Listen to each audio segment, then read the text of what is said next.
आता बातम्या सविस्तररित्या पाहूयात। राष्ट्राध्यक्षांना विरोध केला ट्रम्प यांना, त्यामुळे आता युद्ध तिथे आतमध्ये आंदोलन पेटलेलं आहे। इराणशी युद्ध करणाऱ्या अमेरिकेचे अध्यक्ष ट्रम्प यांना त्यांच्याच देशामध्ये आता विरोधाला सामोरं जावं लागतं। नो किंग्स प्रोटेस्ट इथे सुरू झालेला आहे। नो किंग्स या घोषणेखाली अमेरिकेच्या अनेक राज्यातील प्रमुख शहरांमध्ये जनता रस्त्यावर उतरली आहे। न्यूयॉर्क, लॉस एंजेलिस, राजधानी वॉशिंग्टन आणि फिलाडेल्फिया, सॅन फ्रान्सिस्को, शिकागो अशा शहरांमध्ये हजारो लोक ट्रम्पच्या विरोधामध्ये रस्त्यावर उतरल्याचं दिसतंय।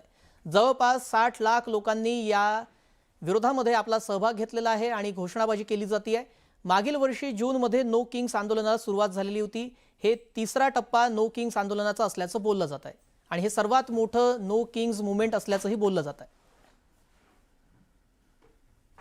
इराण विरोधामध्ये युद्ध पुकारणाऱ्या ट्रम्प यांची त्यांच्या देशातच कोंडी झाली आहे। या युद्धाला विरोध करत मोठ्या संख्येने अमेरिकन जनता रस्त्यावर उतरली।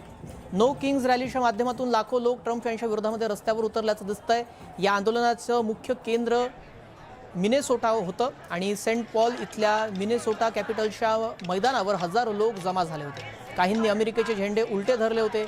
फेडरल एजंट्सनी केलेल्या रेनी गुड आणि अलेक्सिस प्रेटी यांच्या हत्येच्या निषेधार्थ इथे ट्रम्प प्रशासनाच्या विरोधात आक्रमक भूमिका घेण्यात आली। इमिग्रेशन धोरणाविरोधात नागरिक रस्त्यावर उतरल्याचं दिसतंय।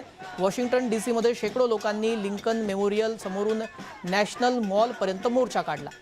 विदूषका सत्तेवरून पायउतार हो असे फलक या आंदोलनकर्त्यांच्या हातामध्ये असल्याचं दिसलं।